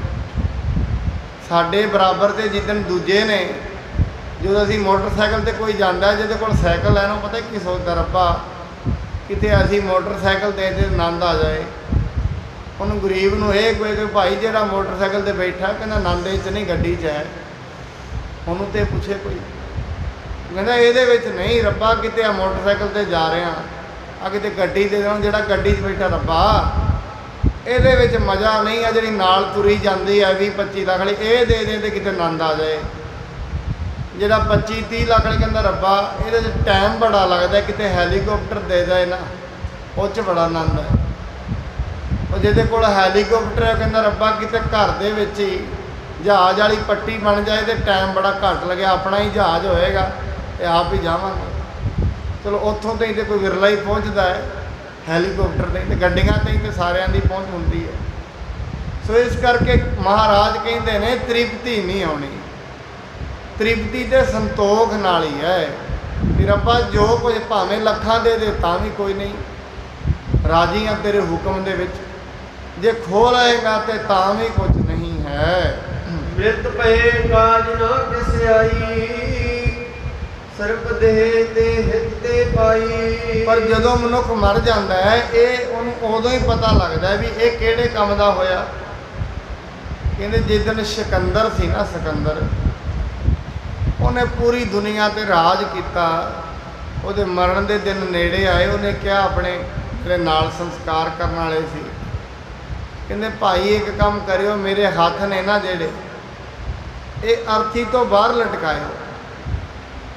ਜਦੋਂ ਅਰਥੀ ਤੁਰੀ ਜਾ ਰਹੀ ਸੀ ਲੋਕ ਕਹਿਣ ਲੱਗੇ ਚਲੋ ਕੋਈ ਗਰੀਬ ਹੋਏ ਉਹਦੇ ਹੱਥ ਬਾਹਰ ਹੋਣ, ਹੋ ਸਕਦਾ ਵੀ ਗਲਤੀ ਲੱਗ ਗਈ ਹੋਵੇ, ਪਤਾ ਨਾ ਲੱਗੇ, ਏਡਾ ਵੱਡਾ ਬਾਦਸ਼ਾਹ ਹੈ, ਰਾਜ ਪ੍ਰਬੰਧ ਦੀ ਗੱਲ ਹੈ, ਇਹਦੇ ਹੱਥ ਬਾਹਰ ਕਿਉਂ ਨੇ, ਇਹ ਗਲਤੀ ਲੱਗ ਗਈ ਲੱਗਦਾ ਇਹਨੂੰ, ਅਰਥੀ ਵਿੱਚ ਹੱਥ ਨਹੀਂ ਰੱਖੇ। ਉਹ ਕਿਸੇ ਨੇ ਦੱਸਿਆ ਭਾਈ ਇਹ ਸਿਕੰਦਰ ਨੇ ਕਿਹਾ ਹੋਇਆ ਹੈ ਵੀ ਮੇਰੇ ਹੱਥ ਬਾਹਰ ਰੱਖਿਓ। ਇਹ ਦੁਨੀਆ ਨੂੰ ਮਾੜਾ ਜਿਹਾ ਪਤਾ ਲੱਗ ਜਾਏ ਜਿਹੜੇ ਸਿਕੰਦਰ ਨੇ ਦੁਨੀਆ ਜਿੱਤ ਲਈ ਉਹ ਚੱਲਿਆ ਖਾਲੀ ਹੈ, ਕਿਤੇ ਭੁਲੇਖੇ 'ਚ ਰਹਿ ਜਾਓ ਵੀ ਨਾਲ ਕੁਝ ਜਾਣਾ ਹੈ। ਇਹ ਜਿੰਨਾ ਕੁਝ ਇੱਥੇ ਮਨੁੱਖ ਕਮਾ ਰਿਹਾ, ਖਾ ਪੀ ਸਕਦਾ ਹੈ, ਹੰਢਾ ਸਕਦਾ ਹੈ, ਇਹ ਸਰੀਰ ਵਾਸਤੇ ਹੈ ਸਾਰਾ ਕੁਝ ਜਿੰਨਾ ਵੀ ਹੈ। ਇਹ ਆਤਮਾ, ਜੀਵ ਆਤਮਾ ਦੇ ਕਿਸੇ ਕੰਮ ਦਾ ਨਹੀਂ ਹੈ। ਇੱਥੇ ਮਨੁੱਖ ਖਾ ਸਕਦਾ ਹੈ ਤੇ ਖਾਣਾ ਵੀ ਮਰਿਆਦਾ ਦਾ ਹੀ ਹੈ, ਬਿਨਾ ਮਰਿਆਦਾ ਤੋਂ ਖਾਏਗਾ ਉਹ ਬਿਮਾਰ ਵੀ ਕਰ ਦਿੰਦਾ ਇਹੀ ਖਾਣਾ। ਇਹ ਕਦੀ ਵੇਖਿਓ ਮਰਿਆਦਾ ਤੋਂ ਬਾਹਰ ਖਾਣ ਦੀ ਇੱਕ ਮਨੁੱਖ ਹੀ ਹੋਇਆ, ਕੋਈ ਪਸ਼ੂ ਪੰਛੀ ਨਹੀਂ। ਆ ਜਿੰਨੇ ਰੋਗ ਨੇ ਸਰੀਰ ਵਧਣ ਦੇ, ਭਾਰ ਵਧਣ ਦੇ, ਕਿ ਕਿਸੇ ਹੈ ਕਿਸੇ ਪੰਛੀ ਨੂੰ, ਕਿਸੇ ਪਸ਼ੂ ਨੂੰ ਹੈ ਨਾ, ਕਿਸੇ ਸ਼ੇਰ ਨੂੰ ਗੈਸ ਬਣਦੀ ਹੈ ਨਾ, ਕਿਤੇ ਪੰਛੀ ਨੂੰ ਬਣਦੀ ਹੈ, ਬੰਦੇ ਨੂੰ ਹੀ ਬਣਦਾ ਸਾਰਾ ਕੁਝ। ਕਿਉਂ? ਇਹਦਾ ਕਾਰਨ ਹੈ ਇਹ ਮਰਿਆਦਾ ਤੋਂ ਬਾਹਰ ਖਾਂਦਾ ਹੈ ਤਾਂ ਹੁੰਦਾ ਹੈ ਸਾਰਾ ਕੁਝ। ਗੁਰੂ ਮਹਾਰਾਜ ਜੀ ਕਹਿੰਦੇ ਨੇ ਧਨ ਦੇ ਕਮਾ ਤੇ ਇਹ ਲੈਂਦਾ, ਫਿਰ ਖਾਣਾ ਨਹੀਂ ਆਉਂਦਾ। ਫਿਰ ਮਨੁੱਖ ਜਦੋਂ ਅੰਤ ਸਮੇਂ ਜਾਂਦਾ ਹੈ, ਜਾਂਦਾ ਖਾਲੀ ਹੈ ਦੁਨੀਆ ਤੋਂ, ਤੇ ਫਿਰ ਅੰਤ ਦੇ ਇਹਦੀ ਸੁਰਤ ਰਹਿ ਜਾਂਦੀ ਹੈ ਮਾਇਆ 'ਚ, ਫਿਰ ਇਹਨੂੰ ਸੱਪ ਦਾ ਜੀਵਨ ਦੁਬਾਰਾ ਮਿਲਦਾ ਹੈ। ਤਾਂ ਤੇ ਸਰਬ ਅਸਾਰ ਲਖੀਜੈ, ਸਿਮਰਨ ਸਾਰ ਏਕ ਪ੍ਰਭ ਕੀਜੈ। ਮਹਾਰਾਜ ਕਰਕੇ ਕਹਿੰਦੇ ਨੇ, ਇਸ ਕਰਕੇ ਹੁਣ ਲੱਛਣ ਸਮਝ ਲਓ ਭਾਈ, ਸਿੱਖਾਂ ਨੂੰ ਕਹਿ ਰਹੇ ਨੇ, ਇਸ ਕਰਕੇ ਪਰਮਾਤਮਾ ਦਾ ਸਿਮਰਨ ਕਰੋ, ਇਹੀ ਸੁਖ ਦੇਣ ਵਾਲਾ ਹੈ, ਗਿਆਨ ਦੇਣ ਵਾਲਾ ਹੈ। ਜੀਵਤ ਮ੍ਰਿਤਕ ਬਰੈ ਰਹਿ ਸਈ, ਆਨੰਦ ਮਗਨ ਹੋਤ ਹੈ ਦੇਈ। ਨਾ ਉਹ ਫਿਰ ਜਿਉਂਦੇ ਨੇ ਨਾ ਮਰਦੇ ਨੇ। ਦੇਖੋ ਜੀਵਨ ਮਰਨ ਸਰੀਰ ਦਾ ਤੇ ਹੁੰਦਾ ਹੀ ਆਇਆ ਅਜੇ ਤਾਈਂ। ਇਹ ਜਿਹੜਾ ਮਨ ਹੈ ਨਾ ਅੰਦਰ, ਜੀਵ ਆਤਮਾ ਹੈ, ਇਹ ਦੁਬਾਰਾ ਸਰੀਰ ਲੈਂਦੀ ਹੈ। ਆਪ ਜੀ ਨਾਲ ਉਦਣ ਵੀ ਗੱਲ ਕੀਤੀ ਸੀ, ਆ ਸਾਡੇ ਕੋਲ ਅਜੇ ਸਰੀਰ ਹੈ ਨਾ, ਹੁਣੀ ਆਪਾਂ ਗੱਲ ਕਰ ਰਹੇ ਸਾਂ, ਇਹਦੇ ਅੰਦਰ ਇੱਕ ਸੂਖਸ਼ਮ ਸਰੀਰ ਹੈ। ਜਦੋਂ ਮਨੁੱਖ ਇਹ ਦੁਨੀਆ ਤੋਂ ਜਾਂਦਾ ਹੈ, ਇਹ ਤੇ ਇੱਥੇ ਪਿਆ ਹੁੰਦਾ, ਸਾਰੇ ਇਹਨੂੰ ਆਵਾਜ਼ਾਂ ਮਾਰਦੇ ਨੇ ਖੜਾ ਹੋ ਜਾ, ਆ ਕੰਨ ਸੁਣਦੇ ਹੀ ਨਹੀਂ। ਕਿਉਂ? ਜਿਹੜਾ ਅੰਦਰ ਸੁਣਦਾ ਸੀ ਉਹ ਚਲਾ ਗਿਆ। ਆ ਸਥੂਲ ਤੇ ਇੱਥੇ ਹੀ ਰਹਿਣਾ, ਇਹ ਤੇ ਘਰਦਿਆਂ ਹੀ ਸਾੜਨਾ ਇਹਨੂੰ ਤੇ। ਪਰ ਜਿਹੜਾ ਅੰਦਰ ਸਰੀਰ ਹੈ ਉਹਨੇ ਦੁਬਾਰਾ ਆਉਣਾ ਦੁਨੀਆ ਤੇ, ਕਦੇ ਪੰਛੀ ਦਾ ਰੂਪ ਲੈ ਕੇ। ਫਿਰ ਇਹ ਗੱਲ ਹੋਏਗੀ ਵੀ ਜਦੋਂ ਇਹ ਕੀੜੀ ਦੇ ਵਿੱਚ ਆਏਗਾ, ਉਦੋਂ ਫਿਰ ਇਹ ਸਾਡਾ ਸਰੀਰ ਏਡਾ ਵੱਡਾ, ਕੀੜੀ ਦਾ ਛੋਟਾ ਜਿਹਾ ਹੁੰਦਾ। ਇਹ ਸੂਖਸ਼ਮ ਸਰੀਰ ਜਦੋਂ ਕੀੜੀ ਦੇ ਵਿੱਚ ਹੁੰਦਾ ਉਦੋਂ ਉੱਡਾ ਹੋ ਜਾਂਦਾ ਹੈ, ਕੋਈ ਆਕਾਰ ਤੇ ਹੈ ਨਹੀਂ ਇਹਦਾ ਕੋਈ। ਇਹ ਸਾਡੇ ਅੰਦਰ ਹੈ, ਮਨੁੱਖ ਵਰਗਾ ਹੋ ਜਾਏਗਾ, ਹਾਥੀ ਵਿੱਚ ਜਾਏਗਾ, ਹਾਥੀ ਵਰਗਾ ਸਰੀਰ ਅੰਦਰ। ਸੋ ਇਸ ਕਰਕੇ ਇਹ ਜਿਹੜਾ ਜਨਮ ਮਰਨ ਦੇ ਦੁੱਖ ਵਿੱਚ ਮਨੁੱਖ ਪਿਆ ਰਹਿੰਦਾ ਹੈ। ਜੋ ਜਲ ਵਿਖੈ ਡੂਬ ਕੇ ਤਰੀ, ਬਹੁਰ ਨ ਡੂਬਣ ਸੰਸਾਰ ਕਰੀ। ਜਿਹੜਾ ਇੱਕ ਵਾਰੀ ਤਰਨਾ ਸਿੱਖ ਲਏ ਪਾਣੀ ਦੇ ਵਿੱਚ, ਉਹ ਦੁਬਾਰਾ ਫਿਰ ਡੁੱਬਦਾ ਨਹੀਂ ਹੈ। ਸਾਗਰ ਆਦਿਕ ਜਲ ਜਹ ਤਾਈ, ਰਹਿ ਤਰਤ ਜੋ ਜਨ ਹੋ ਪਾਈ। ਜਿਹਨੂੰ ਤਰਨਾ ਆ ਜਾਏ ਨਾ, ਉਹਨੂੰ ਭਾਵੇਂ ਕਿਤੇ ਡੂੰਘੇ ਪਾਣੀ 'ਚ ਵੀ ਸੁੱਟ ਦੋ, ਉੱਥੋਂ ਹੀ ਬਾਹਰ ਆ ਜਾਂਦਾ। ਐਵੇਂ ਜਿਹੜੇ ਮਨੁੱਖ ਨੂੰ ਇਹ ਦੁਨੀਆ ਦੇ ਵਿੱਚ ਪਰਮੇਸ਼ਰ ਦੀ ਬੰਦਗੀ ਮਿਲ ਗਈ, ਵਕਾਰਾਂ ਤੋਂ ਉੱਤੇ ਉੱਠ ਗਿਆ, ਉਹਨੂੰ ਕਿਤੇ ਹੀ ਸੁੱਟ ਦੋ। ਉੱਥੋਂ ਹੀ ਭਾਵ ਵੱਡੇ ਤੋਂ ਵੱਡੇ ਔਗਣਿਆਰੇ ਮਨੁੱਖਾਂ ਦੇ ਵਿੱਚ ਰਹਿ ਕੇ ਵੀ ਉਹ ਦੁਨੀਆ ਦੀ ਇਸ ਮਾਇਆ ਦੀਆਂ ਛੱਲਾਂ ਦੇ ਵਿੱਚ ਡੁੱਬਦਾ ਨਹੀਂ ਹੈ। ਹੋਵੇ ਖੋਏ ਨਾ ਬਲਿਵ ਲਾਵੋ, ਮਨ ਤੇ ਤ੍ਰਿਸ਼ਨਾ ਦ્વੈਤ ਮਿਟਾਵੋ। ਮਹਾਰਾਜ ਕਹਿੰਦੇ ਹਉਮੈ ਖੋਵੋ, ਹਉਮੈ ਨੂੰ ਅੰਦਰੋਂ ਖਤਮ ਕਰੋ ਤੇ ਮਨ ਤੋਂ ਤ੍ਰਿਸ਼ਨਾ ਨੂੰ ਵੀ ਖਤਮ ਕਰ ਦਿਓ। ਇਹ ਦੋ ਚੀਜ਼ਾਂ ਨੇ। ਹਉਮੈ ਤੇ ਬੜਾ ਹੀ ਵੱਡਾ ਰੋਗ ਹੈ ਨਾ। ਇਹ ਹਉਮੈ ਦੇ ਤੇ ਐਸਾ ਰੋਗ ਹੈ, ਇਹ ਤੇ ਬੜਾ ਹੀ ਸੂਖਸ਼ਮ ਹੈ। ਇਹ ਮਨੁੱਖ ਆਮ ਕਹਿ ਦਿੰਦਾ ਅਸੀਂ ਤੇ ਕਦੇ ਹੰਕਾਰ ਕੀਤਾ ਹੀ ਨਹੀਂ। ਇਹ ਵੀ ਤੇ ਹੰਕਾਰ ਹੈ ਜਿਹੜਾ ਕਹਿ ਦਿੱਤਾ ਅਸੀਂ ਤੇ ਕਦੇ ਕੀਤਾ ਹੀ ਨਹੀਂ। ਇਹ ਕੀ ਹੈ? ਇਹ ਵੀ ਤੇ ਹੰਕਾਰ ਹੀ ਹੈ ਵੀ ਮੈਂ ਕਦੇ ਹੰਕਾਰ ਨਹੀਂ ਕੀਤਾ। ਇਹ ਕੀ? ਇਹ ਵੀ ਤੇ ਹੰਕਾਰ ਹੀ ਹੈ। ਅਸੀਂ ਤੇ ਕਦੇ ਝੂਠ ਬੋਲੇ ਨਹੀਂ। ਇਹ ਵੀ ਤੇ ਝੂਠ ਹੀ ਬੋਲਣਾ ਜਿਹੜਾ ਕਹਿਤਾ ਵੀ ਅਸੀਂ ਕਦੇ ਝੂਠ ਬੋਲੇ ਹੀ ਨਹੀਂ। ਇਹ ਵੀ ਤੇ ਝੂਠ ਹੀ ਹੈ। ਇਹ ਕਿਹੜਾ ਸੱਚ ਹੈ? ਇਸ ਕਰਕੇ ਮਹਾਰਾਜ ਜੀ ਕਹਿੰਦੇ ਨੇ ਜੀਵ ਨੂੰ ਅੰਦਰੋਂ ਹਉਮੈ ਖੋਣੀ ਚਾਹੀਦੀ ਹੈ, ਤ੍ਰਿਸ਼ਨਾ ਖਤਮ ਕਰ ਦੇਣੀ ਚਾਹੀਦੀ ਹੈ। ਆਤਮ ਰਾਮ ਲਖੋ ਪਲ ਪੰਥਾ, ਪਾਵੋ ਆਨੰਦ ਹੋਏ ਸਖਿਆਤਾ। ਆਤਮ ਆਨੰਦ ਨੂੰ ਪ੍ਰਾਪਤ ਕਰੋ। ਉਹ ਆਨੰਦ ਜੇ ਇੱਕ ਵਾਰੀ ਮਿਲ ਗਿਆ ਫਿਰ ਇਹ ਰਸ ਚੰਗੇ ਨਹੀਂ ਲੱਗਣੇ। ਇਹ ਦੋਵੇਂ ਚੀਜ਼ਾਂ ਨੇ। ਜਦੋਂ ਤੱਕ ਉਹ ਨਹੀਂ ਮਿਲਿਆ ਇਹ ਚੰਗੇ ਲੱਗਦੇ ਨੇ, ਜਿਸ ਦਿਨ ਉਹ ਵਾਲਾ ਰਸ ਆ ਗਿਆ ਫਿਰ ਇਹ ਚੰਗਾ ਨਹੀਂ ਲੱਗਦਾ। ਮਹਾਰਾਜ ਕਹਿੰਦੇ ਜਦੋਂ ਉਹ ਰਸ ਆ ਜਾਂਦਾ ਇਹ ਰਸ ਫਿਰ ਚੰਗੇ ਨਹੀਂ ਲੱਗਦੇ। ਮਹਾਰਾਜ ਕਹਿੰਦੇ ਰਾਰਾ ਰਸ ਨਿਰਸ ਕਰ ਜਾਂਦੀਆਂ। ਜਿਸ ਦਿਨ ਰੱਬ ਦਾ ਰਸ ਆ ਜਾਂਦਾ ਹੈ ਇਹ ਰਸ ਨਿਰਸ ਹੋ ਜਾਂਦੇ ਨੇ, ਇਹਨਾਂ ਵਿੱਚ ਕੁਝ ਨਹੀਂ ਚੰਗਾ ਲੱਗਦਾ। ਕਿਉਂ? ਉਹਨੂੰ ਪਤਾ ਲੱਗ ਜਾਂਦਾ ਇਹ ਕੁਝ ਵੀ ਨਹੀਂ। ਇਹ ਸਭ ਤੇ ਸਭ ਕਿਉਂਕਿ ਦੇਖੋ ਤ੍ਰਿਸ਼ਨਾ ਕਿਉਂ ਮਾੜੀ ਹੈ, ਝੂਠ ਕਿਉਂ ਮਾੜਾ? ਅਸੀਂ ਜਦੋਂ ਤ੍ਰਿਸ਼ਨਾ ਦੇ ਵਿੱਚ ਮਨੁੱਖ ਪੈਂਦਾ, ਕਿੰਨੇ ਉਹਦੇ ਸਵਾਸ ਨੇ ਜਿਹੜੇ ਐਵੇਂ ਹੀ ਜਾਈ ਜਾਂਦੇ ਰੱਬ ਤੋਂ। ਜਿੰਨੀ ਦੇਰ ਮਨ ਰੱਬ ਤੋਂ ਦੂਰ ਰਹੇਗਾ, ਸਵਾਸ ਚੱਲਦੇ ਰਹਿਣਗੇ, ਸਵਾਸ ਤੇ ਘਟ ਗਏ, ਮਨ ਨੇ ਸਫ਼ਰ ਨਹੀਂ ਤੈਅ ਕੀਤਾ। ਇਹ ਐਵੇਂ ਸਮਝੋ ਗੁਰੂ ਜੀ ਨੇ ਜੀਵ ਨੂੰ ਪ੍ਰਾਹੁਣਾ ਕਿਹਾ। ਇਹਨੂੰ ਯਾਤਰੀ ਕਿਹਾ। ਤੇ ਯਾਤਰੀ ਯਾਤਰਾ ਤੇ ਹੁੰਦਾ ਹੈ। ਅਸੀਂ ਸਾਰੇ ਜਿੰਨੇ ਇੱਥੇ ਬੈਠੇ ਆ, ਸਾਡੀ ਜੀਵ ਆਤਮਾ ਯਾਤਰਾ ਤੇ ਤੁਰੀ ਹੋਈ ਹੈ। ਔਰ ਇਹ ਯਾਤਰਾ ਕਰਦੀ ਕਰਦੀ ਮਨੁੱਖਾ ਸਰੀਰ 'ਚ ਆ ਗਈ ਹੈ। ਹੁਣ ਇਹ ਸਰੀਰ 'ਚੋਂ ਯਾਤਰਾ ਬੜੀ ਛੇਤੀ ਅੱਗੇ ਚਲੀ ਜਾਣੀ ਹੈ। ਯਾਤਰਾ ਬੜੀ ਲੰਮੀ ਹੈ, ਸਫ਼ਰ ਲੰਮਾ ਹੈ, ਸਵਾਸ ਸਾਡੇ ਕੋਲ ਥੋੜ੍ਹੇ ਨੇ। ਪਰ ਉਹ ਉਦੋਂ ਹੁੰਦਾ ਹੈ ਜਦੋਂ ਇਹ ਮਨ ਦੇ ਉੱਤੋਂ ਪਰਦਾ ਲਹਿੰਦਾ ਹੈ। ਇਹ ਮਨ ਦੇ ਅੱਗੇ ਕੰਧ ਬਣੀ ਹੋਈ ਹੈ, ਇਹਨੂੰ ਗੁਰੂ ਨਾਨਕ ਸਾਹਿਬ ਜੀ ਨੇ ਕੂੜ ਦੀ ਕੰਧ ਕਿਹਾ। ਉਹ ਜਿਹੜੀ ਕੰਧ ਉਹ ਸੱਚਾਈ ਵੇਖਣ ਹੀ ਨਹੀਂ ਦਿੰਦੀ। ਜਿਸ ਦਿਨ ਦਾ ਜਨਮ ਹੋਇਆ ਐਸਾ ਮੋਹ ਪਿਆ, ਮੋਹ ਨੇ 4 ਸਾਥੀ ਹੋਰ ਸੱਦ ਲਏ ਨੇ, ਕਾਮ ਕ੍ਰੋਧ ਲੋਭ ਮੋਹ ਹੰਕਾਰ। ਮੋਹ ਇਹਨਾਂ ਦੇ ਵਿੱਚ ਸਭ ਤੋਂ ਵੱਡਾ ਹੈ। ਜਦੋਂ ਤਾਈਂ ਮੋਹ ਰਹੇਗਾ ਉਦੋਂ ਤਾਈਂ ਨਾ ਅੰਦਰੋਂ ਕਾਮ ਜਾਂਦਾ ਨਾ ਕ੍ਰੋਧ ਜਾਂਦਾ। ਜਿਹੜੀ ਚੀਜ਼ ਨਾਲ ਮੋਹ ਹੁੰਦਾ ਹੈ ਫਿਰ ਯਾਦ ਕਰਨਾ ਉਹਦਾ ਹੰਕਾਰ ਵੀ ਹੁੰਦਾ, ਇਹ ਮੇਰੀ ਹੈ। ਜੇ ਉਸ ਚੀਜ਼ ਨੂੰ ਕੋਈ ਹੱਥ ਲਾਏਗਾ ਉਹਦੇ ਤੇ ਕ੍ਰੋਧ ਵੀ ਆਉਂਦਾ ਹੈ। ਜਿਹੜੀ ਚੀਜ਼ ਨਾਲ ਮੋਹ ਹੋ ਗਿਆ ਉਹਨੂੰ ਪ੍ਰਾਪਤ ਕਰਨ ਦਾ ਲੋਭ ਵੀ ਹੋਏਗਾ। ਇਹ ਤਾਂ ਕਰਕੇ ਕਿਹਾ ਉਹਦੀ ਫਿਰ ਬਾਰ-ਬਾਰ ਕਾਮਨਾ ਵੀ ਹੋਏਗੀ। ਇਸ ਕਰਕੇ ਸਾਹਿਬ ਜੀ ਕਹਿੰਦੇ ਨੇ ਇਹ ਯਾਤਰਾ ਦਾ ਬੜਾ ਸੋਹਣਾ ਟਾਈਮ ਹੈ। ਹੁਣ ਮਨੁੱਖ ਯਾਤਰਾ ਪੂਰੀ ਕਰ ਸਕਦਾ ਹੈ, ਪਰ ਉਹ ਵੱਖਰੀ ਗੱਲ ਹੈ। ਇੱਕ ਯਾਤਰੀ ਚੱਲੇ ਹਰਿਮੰਦਰ ਸਾਹਿਬ ਵਾਸਤੇ, ਰਾਸਤੇ ਦੇ ਵਿੱਚ ਕੁਰਸ਼ੇਤਰ ਹੀ ਜਾ ਕੇ ਖਾਣ ਪੀਣ ਵਿੱਚ ਲੱਗ ਜਾਏ, ਸਾਰੀ ਉਮਰ ਕੁਰਸ਼ੇਤਰ ਹੀ ਲੰਘਾ ਦੇ ਤੇ ਅੰਮ੍ਰਿਤਸਰ ਨੂੰ ਭੁੱਲ ਹੀ ਜਾਏ। ਇਹ ਐਵੇਂ ਸਮਝੋ ਮਨੁੱਖ ਯਾਤਰਾ ਤੇ ਨਿਕਲਿਆ। ਕਿਹੜੀ ਯਾਤਰਾ ਤੇ? ਭਈ ਪ੍ਰਾਪਤ ਮਾਨੁਖ ਦੇ ਹੋਰੀਆ, ਗੋਬਿੰਦ ਮਿਲਣ ਕੀ ਇਹ ਤੇਰੀ ਪਰੀਆ। ਇਹ ਯਾਤਰਾ ਹੈ, ਗੋਬਿੰਦ ਨੂੰ ਮਿਲ ਲੈਣਾ। ਇਹ ਜੀਵ ਆਤਮਾ ਦੀ ਯਾਤਰਾ ਹੈ। ਇਹ ਉਦਣ ਪੂਰੀ ਹੋਣੀ ਹੈ ਜਿਸ ਦਿਨ ਪਰਮੇਸ਼ਰ ਮਿਲ ਜਾਂਦਾ ਹੈ।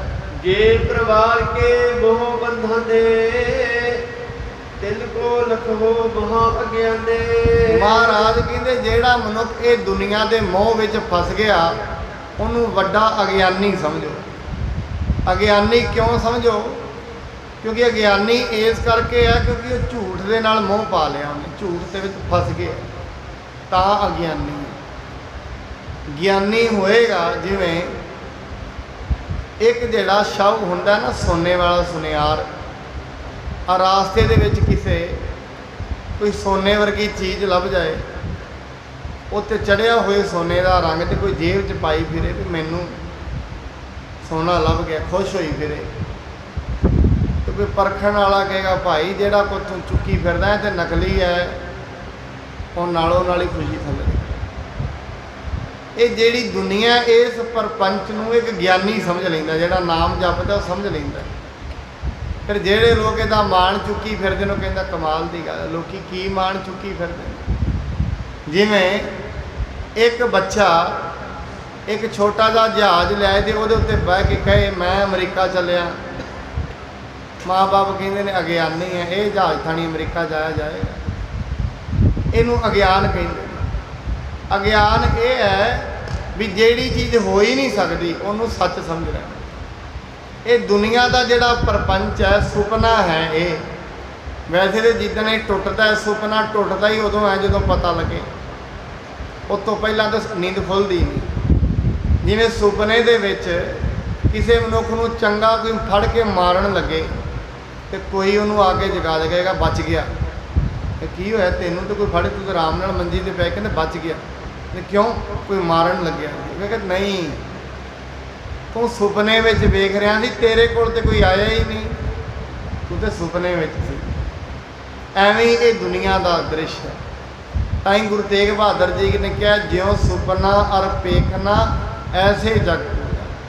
ਜਿਵੇਂ ਸੁਪਨੇ ਦੇ ਵਿੱਚ ਜੋ ਕੁਝ ਵੇਖਦੇ ਆ ਸੱਚਾ ਨਹੀਂ ਹੁੰਦਾ, ਐਵੇਂ ਦੁਨੀਆ ਦੇ ਵਿੱਚ ਜੋ ਕੁਝ ਤੱਕ ਰਹੇ ਆ, ਜਿਹੜੀ ਨਿਗਾਹ ਨਾਲ ਅਸੀਂ ਤੱਕ ਰਹੇ ਹਾਂ ਉਸ ਨਿਗਾਹ ਨਾਲ ਉਹ ਸੱਚ ਨਹੀਂ ਹੈ।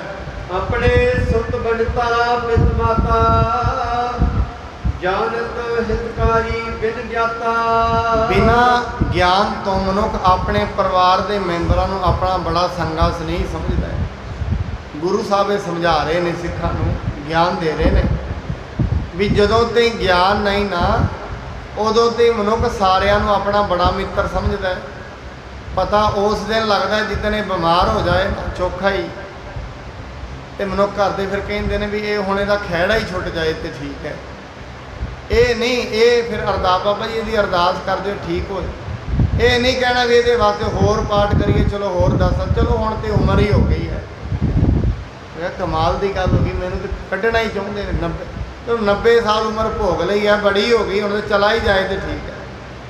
ਇਹਦਾ ਮਤਲਬ ਇਹ ਹੈ ਇਹ ਰਿਸ਼ਤਾ ਉਦੋਂ ਤੇ ਹੀ ਸੀ ਜਦੋਂ ਤੇ ਕੁਝ ਦੇ ਰਿਹਾ ਸੀ, ਉਦੋਂ ਤੇ ਹੀ ਸੀ ਇਹ ਸਾਰਾ ਕੁਝ। ਹੁਣ ਇਹ ਕੁਝ ਦਿੰਦਾ ਨਹੀਂ ਤੇ ਹੁਣ ਕਹਿੰਦੇ ਨੇ ਚਲਾ ਹੀ ਜਾਏ ਤੇ ਠੀਕ ਹੈ। ਸੋ ਇਹ ਦੁਨੀਆ ਦਾ ਜਿਹੜਾ ਪਰਪੰਚ ਉਦੋਂ ਤੇ ਹੀ ਸਾਡੇ ਨਾਲ ਹੈ ਜਦੋਂ ਤੇ ਹੀ ਦੇਣ ਲੈਣ ਚੱਲਦਾ ਹੈ। ਦੁਨੀਆ ਦੇ ਸੰਬੰਧ ਨੇ ਦੇਣ ਲੈਣ ਦੇ, ਕਿਸੇ ਨੂੰ ਦੇਣਾ ਬੰਦ ਕਰ ਦਿਓ ਉਦੋਂ ਹੀ ਸੰਬੰਧ ਟੁੱਟ ਜਾਏ। 10 ਵਾਰੀ ਕਿਸੇ ਨੂੰ 10,000 ਰੁਪਇਆ ਮਨੁੱਖ ਦੇ ਦੇ, ਇੱਕ ਵਾਰੀ ਨਾ ਦੇ ਉਦੋਂ ਹੀ ਲੜਾਈ ਵੱਜ ਜਾਏ। ਕਿਉਂ? ਦੇਣ ਲੈਣ ਦੇ ਸੰਬੰਧ ਨੇ, ਦੇਈ ਜਾਓ ਤੇ ਲਈ ਜਾਓ। ਜਿੱਦਣ ਦੇਣਾ ਲੈਣਾ ਬੰਦ ਹੋਏਗਾ ਲੜਾਈ ਉਦੋਂ ਹੀ ਵੱਜ ਜਾਏ। ਇਹਦੇ ਵਾਸਤੇ ਮਨੁੱਖ ਆਸ ਤੇ ਬੜੀ ਸਮਝਦਾ, ਬਿਨਾਂ ਗਿਆਨ ਤੋਂ ਮਨੁੱਖ ਇਹ ਸਮਝੀ ਬੈਠਾ ਸਾਰੇ ਮੇਰੇ ਹੀ ਨੇ।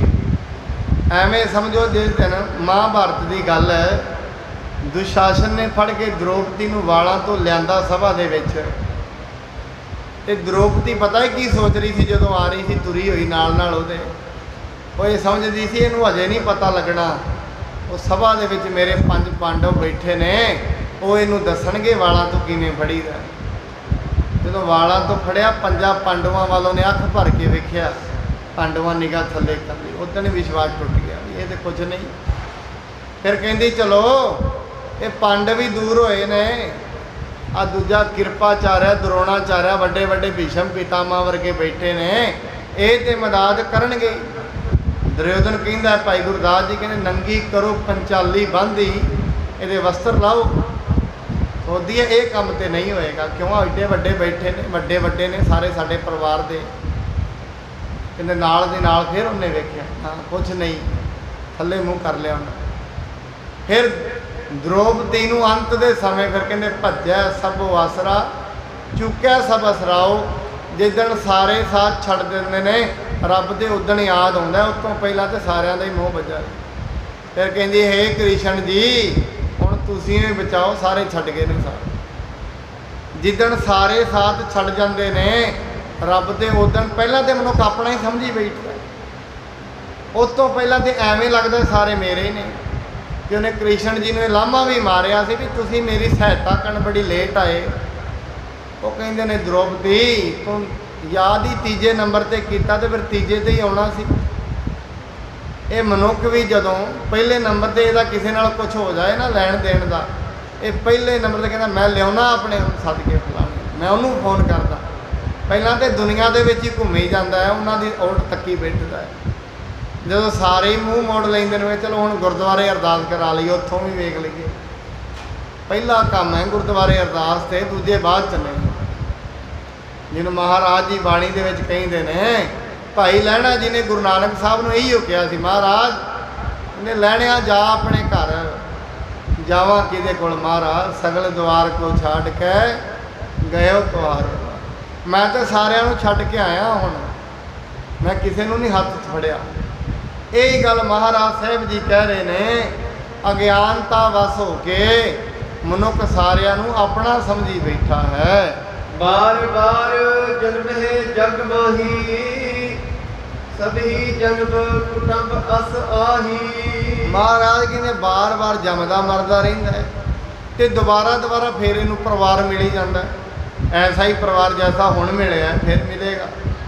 ਜਿਵੇਂ ਬਾਣੀ ਕਹਿੰਦੇ ਕਬੂ ਰਾਜਾ ਛਤਰਪਤ ਕਬੂ ਭਿਖਾਰੀ, ਦੁਬਾਰਾ ਆਏਗਾ, ਦੁਬਾਰਾ ਜਨਮ ਮਿਲਦਾ ਰਹਿੰਦਾ ਹੈ। ਕਰੇ ਅਨਕ ਬੰਤਾ ਸੰਤ ਤਾਤਾ, ਨਾਨਕ ਦਾਦਿਕ ਅਨਕ ਸੋ ਮਾਤਾ। ਕਿੰਨੇ ਰਿਸ਼ਤੇਦਾਰ ਬਣਦੇ, ਅੱਡ ਜਨਮਾਂ 'ਚ ਅੱਡ ਰਿਸ਼ਤੇਦਾਰ। ਕਈ ਵਾਰੀ ਨਾਨਕੇ ਬਣੇ, ਕਈ ਵਾਰੀ ਦਾਦਕੇ ਬਣੇ, ਕਈ ਵਾਰੀ ਮਾਤਾ ਦੇ ਘਰ ਦੇ, ਕਿੰਨੇ ਵਾਰੀ ਤਾਏ ਚਾਚੇ। ਇੱਕ ਵਾਰੀ ਤਾਂ ਖੇਡ ਥੋੜੀ ਨਾ ਹੈ, ਕਈ ਜਨਮ ਪਏ ਕੀਟੇ ਕਦੀ ਦੇ ਤਲੇ। ਉਹ ਵੱਖਰੀ ਗੱਲ ਹੈ, ਇੰਨੀ ਸਾਡੀ ਸੂਰਤ ਅਜੇ ਗਈ ਨਹੀਂ ਉੱਥੇ, ਉਹ ਸਾਨੂੰ ਅਨੁਭਵ ਨਹੀਂ ਹੋਇਆ, ਲੱਗਦਾ ਹੀ ਨਹੀਂ। ਤਾਂ ਹੀ ਕਰਕੇ ਤੇ ਆਨੰਦ ਮਾਣੀ ਜਾਂਦਾ ਮਨੁੱਖ ਪੂਰਾ ਹੀ। ਇਹਨੂੰ ਲੱਗਦਾ ਕੋਈ ਹੈ ਹੀ ਨਹੀਂ ਅੱਗੇ ਪਿੱਛੇ।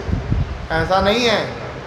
ਇਹ ਆਨੰਦ ਉਸ ਦਿਨ ਫਿੱਕਾ ਪੈ ਜਾਏਗਾ ਜਿਸ ਦਿਨ ਮਾੜਾ ਤੇ ਕਿਤੇ ਜਮਦੂਤ ਨੇ ਕੋਲ ਆ ਕੇ ਕਹਿਤਾ ਚੱਲੀਏ ਭਾਈ, ਮਾੜਾ ਜਿਹਾ ਵੈਸੇ ਹੀ ਕਹਿ ਦਿੱਤਾ ਜਾਣਾ ਤੇ ਭਾਵੇਂ ਸਾਲ ਬਾਅਦ ਹੋਏ, ਉਦੋਂ ਨਹੀਂ ਕਹੇਗਾ ਵੀ ਇਹ ਤੇ ਸਾਰਾ ਕੁਝ ਝੂਠ ਹੈ, ਇਹ ਤੇ ਗਲਤ ਫਸ ਗਿਆ ਮੈਂ। ਇਸ ਕਰਕੇ ਮਨੁੱਖ ਇਹ ਸਮਝਦਾ ਹੈ ਵੀ ਇਹ ਐਵੇਂ ਹੀ ਚੱਲਣਾ, ਨਹੀਂ। ਇਹ ਤੇ ਕਈ ਵਾਰੀ ਐਸੇ ਜਨਮ ਅਸੀਂ ਲੈ ਕੇ ਦੁਨੀਆ ਤੇ ਆਏ ਹਾਂ। ਸਭ ਕੋ ਛੋੜ ਛੋੜ ਚੱਲ ਜਾਹੀ, ਕਿਤਹੂ ਬਰੈ ਨਾ ਕਿਤਹੂ ਜਾਈ। ਬੜੀ ਵਾਰੀ ਸਾਰਿਆਂ ਨੂੰ ਛੱਡ ਛੱਡ ਕੇ ਚੱਲਦਾ ਰਹਿੰਦਾ ਹੈ, ਪਰ ਮਨੁੱਖ ਨੂੰ ਇਹ ਰਹਿੰਦਾ ਹੈ ਵੀ ਮੈਂ ਇਹਨਾਂ ਨੂੰ ਛੱਡ ਕੇ ਜਾਵਾਂਗਾ, ਪਤਾ ਨਹੀਂ ਕਿਤੇ ਭੁੱਖੇ ਹੀ ਮਰ ਜਾਣਗੇ ਸਾਰੇ। ਐਸਾ ਹੀ ਰਹਿੰਦਾ ਸਾਰੀ ਉਮਰ। ਤਾਂ ਹੀ ਤੇ ਮਨੁੱਖ ਝੂਠ ਤੂਫਾਨ ਕਰ ਕਰਕੇ ਇਕੱਠਾ ਕਰੀ ਜਾਂਦਾ ਵੀ ਕਿਤੇ ਮੇਰਾ ਪਰਿਵਾਰ ਨਾ ਭੁੱਖਾ ਮਰ ਜਾਏ। ਐਸਾ ਨਹੀਂ ਇਹਨੂੰ ਸਮਝਣਾ ਚਾਹੀਦਾ। ਇਹ ਪਰਿਵਾਰ ਨੂੰ ਰੋਟੀ ਕਰਤਾ ਦੇਣ ਵਾਲਾ ਹੈ। ਚੋਰੀ ਠੱਗੀ ਕਰਕੇ ਰੋਟੀ ਦੇ ਵੀ ਲਏਗਾ ਤੇ ਕੀ ਹੈ, ਇਹ ਆਪ ਥੋੜੀ ਨਾ ਦੇਣ ਵਾਲਾ। ਚੋਰੀ ਠੱਗੀ ਦਾ ਦੋਸ਼ ਤੇ ਇਹਨੂੰ ਹੀ ਲੱਗਣਾ ਹੈ, ਗੁਰੂ ਜੀ ਕਹਿੰਦੇ, ਹੋਰ ਕਿਸੇ ਨੂੰ ਨਹੀਂ ਲੱਗਣਾ। ਬਾਣੀ ਤੇ ਐਵੇਂ ਵੀ ਕਹਿੰਦੀ ਹੈ, ਤੈਨੂੰ ਚਿੰਤਾ ਕਰਨ ਦੀ ਲੋੜ ਨਹੀਂ, ਚਿੰਤਾ ਰੱਬ ਨੂੰ ਹੈ। ਇਹ ਵੀ ਗੱਲ ਹੈ। ਅਸੀਂ ਚਿੰਤਾ ਛੱਡ ਹੀ ਦਈਏ ਤੇ ਠੀਕ ਹੈ। ਨਾ ਕਰ ਚਿੰਤ, ਚਿੰਤਾ ਹੈ ਕਰਤੇ। ਜਿਹਨੇ ਜਗਤ ਬਣਾਇਆ ਉਹਨੂੰ ਘੱਟ ਚਿੰਤਾ ਹੈ ਕਿਤੇ? ਜਿਹਨੇ ਘਰ ਬਣਾਇਆ ਹੋਏ, ਘਰ ਦਾ ਬਿਜਲੀ ਦਾ ਬਿੱਲ ਦੇਣਾ, ਲੰਗਰ ਚੱਲੇ, ਇਹਦੀ ਸਾਰੀ ਟੈਨਸ਼ਨ ਉਹਨੂੰ ਹੁੰਦੀ ਹੈ ਜਿੱਦਾਂ ਘਰ ਹੋਏ। ਇਹ ਦੁਨੀਆ ਰੱਬ ਦਾ ਘਰ ਹੈ ਤੇ ਇਹਦਾ ਪਾਣੀ ਮੁੱਕ ਜਾਏਗਾ। ਪਾਣੀ ਮੁੱਕਣ ਵਾਲੀ ਸਾਈਡ ਨਾ ਜਾਈਏ ਇਧਰ ਵੀ ਅਸੀਂ ਰੱਬ ਦੀ ਬੰਦਗੀ ਕਰੀਏ। ਪਾਣੀ ਵਾਧੂ ਹੈ, ਦੇਖੋ ਪਾਣੀ ਨਹੀਂ ਮੁੱਕਦਾ ਇੱਥੋਂ। ਇਹ ਤਾਂ ਕੁਛ ਨਹੀਂ ਮੁੱਕਣਾ।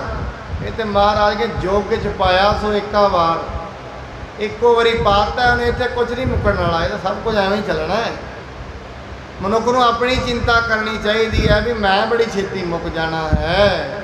ਬਹੁਰ ਨ ਕਬਹੂ ਆਣ ਸਮਾਰੇ, ਚਹਿਤ ਨ ਵਿਛੜਿਓ ਤੇ ਜੇ ਪਿਆਰੇ। ਮਨੁੱਖ ਦੁਬਾਰਾ ਆ ਕੇ ਮਿਲਦਾ ਨਹੀਂ ਆਪਣੇ ਪਰਿਵਾਰ ਵਾਲਿਆਂ ਨੂੰ।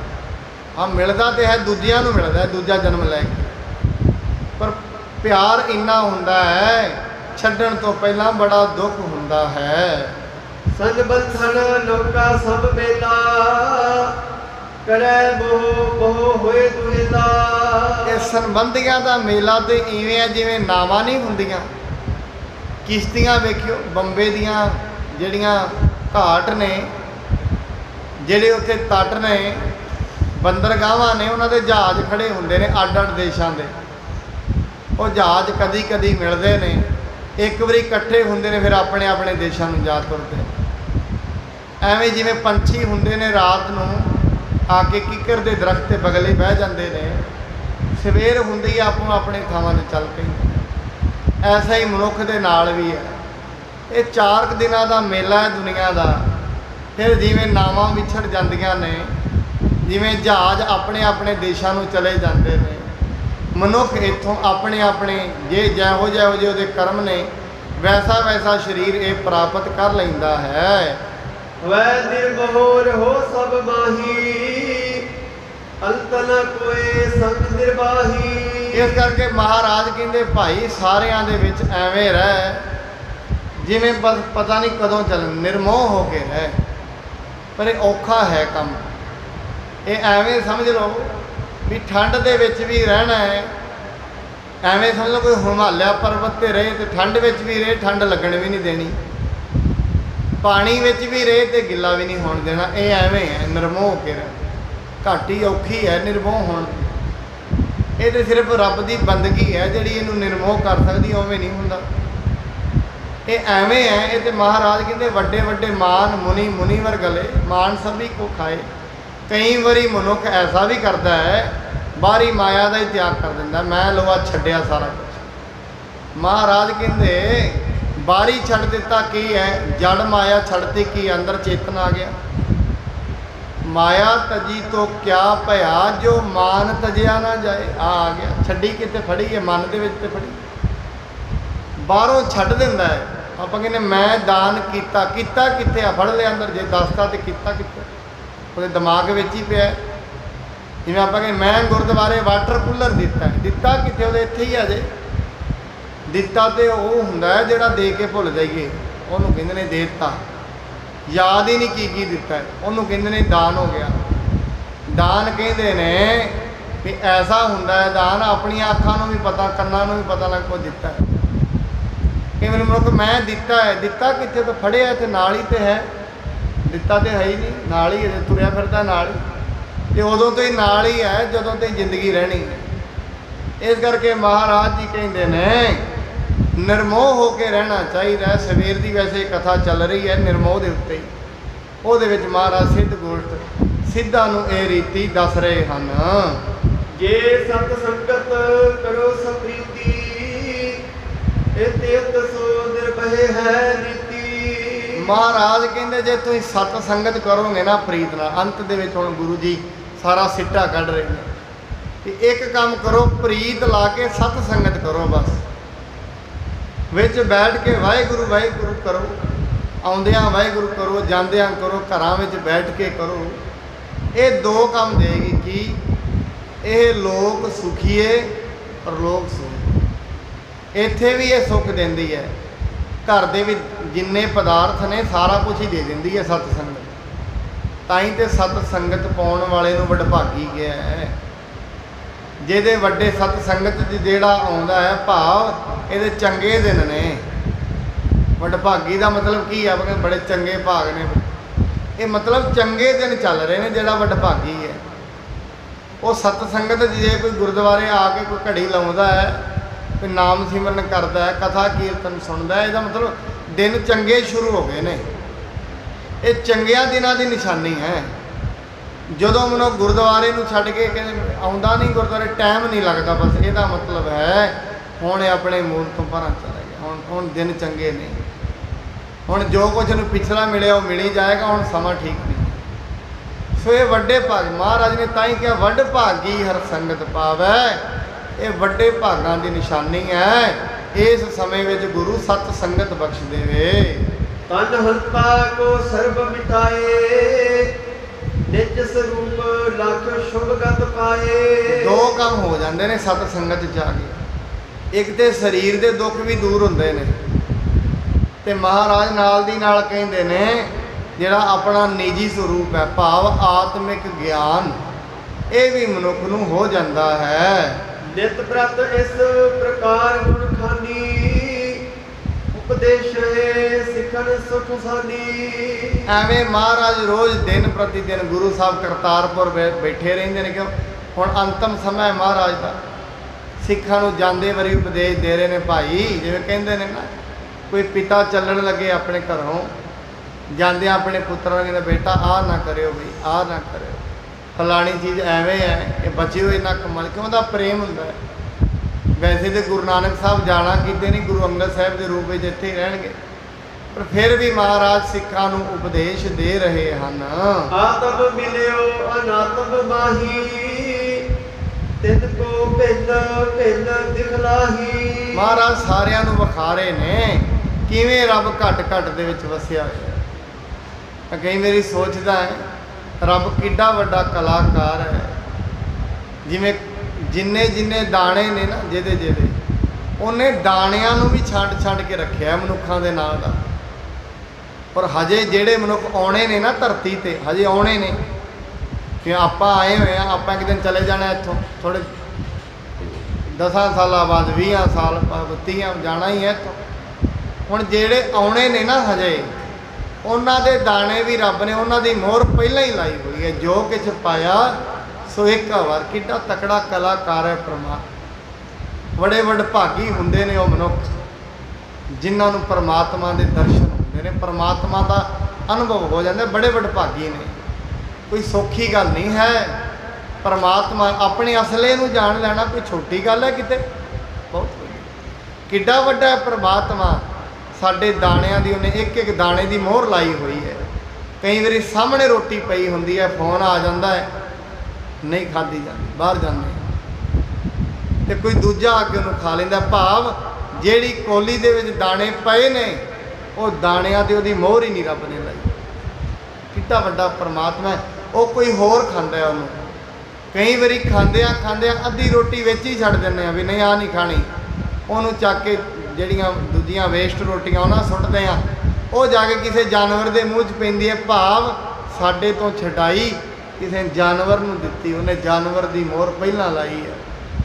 ਉਹਨੂੰ ਵੀ ਪਹਿਲਾਂ ਆਖਿਆ ਵੀ ਕੋਈ ਮਨੁੱਖ ਖਾਏਗਾ ਉਹ ਅੱਧੀ ਵਿੱਚੋਂ ਛੱਡੇਗਾ, ਅੱਧੀ ਤੈਨੂੰ ਮਿਲੇਗੀ।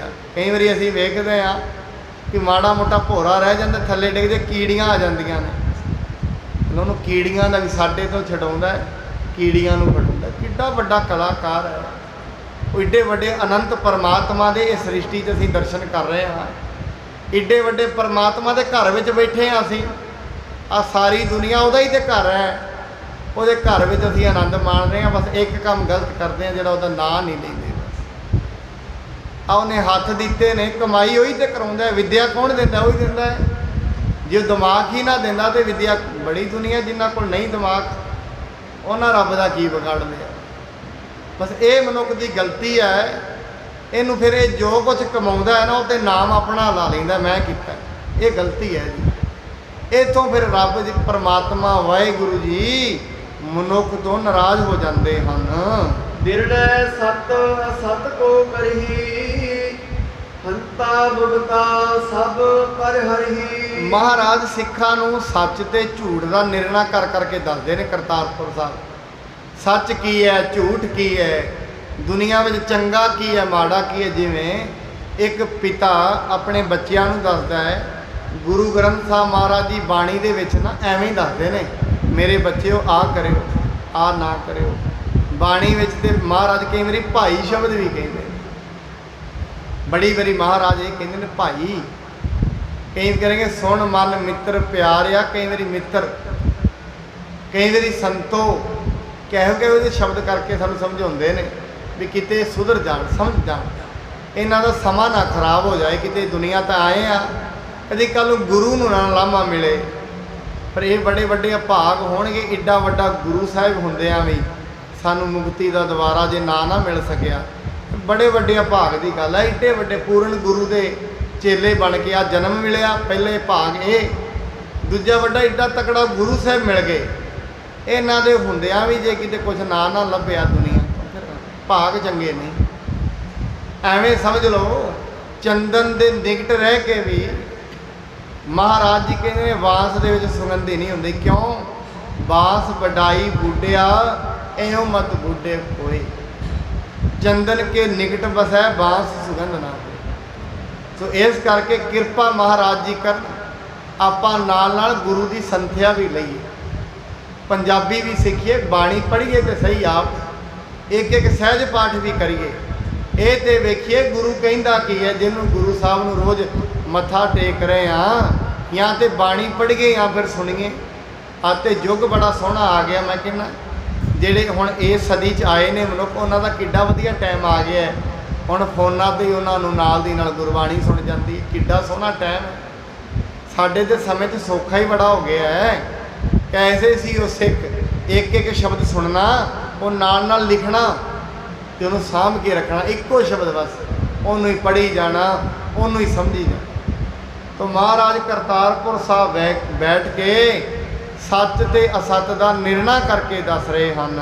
ਸੁਣੀ ਉਪਦੇਸ਼ ਹਿਰਦੇ ਜਿਨ ਧਾਰਾ, ਮੁਕਤ ਉਚਿਤ ਨਰ ਪਏ ਹਜ਼ਾਰਾਂ।